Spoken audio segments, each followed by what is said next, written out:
காட்டுல எல்லா காக்காவும் ரொம்ப சந்தோஷமா வாழ்ந்துட்டு இருக்கும் பொழுது அதுல ஒரு காக்கா மட்டும் ரொம்ப தனிமையில வாழ்ந்துட்டு இருக்கு. இத பார்த்த ஒரு பெண் புறாவும் அந்த காக்கா கிட்ட போயிட்டு, நீ ஏன் யார்கிட்டயும் பேசாம ரொம்ப சோகமா தனிமையிலேயே இருக்க? எல்லார்கிட்டயும் பேசி சிரிச்சு ரொம்ப சந்தோஷமா இரு. இன்னையில இருந்து நம்ம 2 பேரும் நல்ல ஃப்ரெண்ட்ஸ் அப்படின்னு சொல்லி ரொம்ப ஜாலியா பேசி அந்த காக்காவை சிரிக்க வச்சிருது.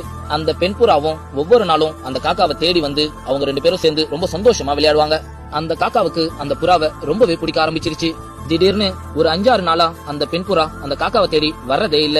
இதனால ரொம்ப சோகமான அந்த காக்காவும் அந்த பெண் புறாவை நினைவுல நினைச்சுக்கிட்டு ரொம்ப கஷ்டப்பட்டு சோகமா உட்கார்ந்துட்டு இருக்கிறப்ப ஒரு காக்கா அங்க வந்து, என்னாச்சு, ஏன் சோகமா இருக்க அப்படின்னு கேக்குது. அதுக்கு அந்த காக்காவும் ரொம்ப சோகமா, நான் எங்கேயோ தனிமையிலேயே இருந்திருப்பேன், வா நம்ம ஃப்ரெண்ட்ஸா இருக்கலாம்னு சொல்லி என்ன சந்தோஷப்படுத்தி என்ன சிரிக்க வச்சு இப்ப அவங்க இல்லாம இப்ப கஷ்டத்தை அனுபவிச்சுட்டு இருக்கேன்.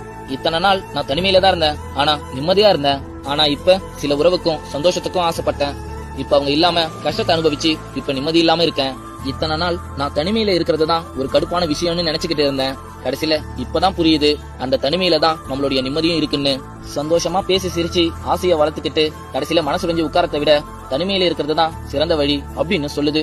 இந்த குட்டி ஸ்டோரி பிடிச்சிருந்தா மறக்காம லைக் பண்ணுங்க. Download ShareChat.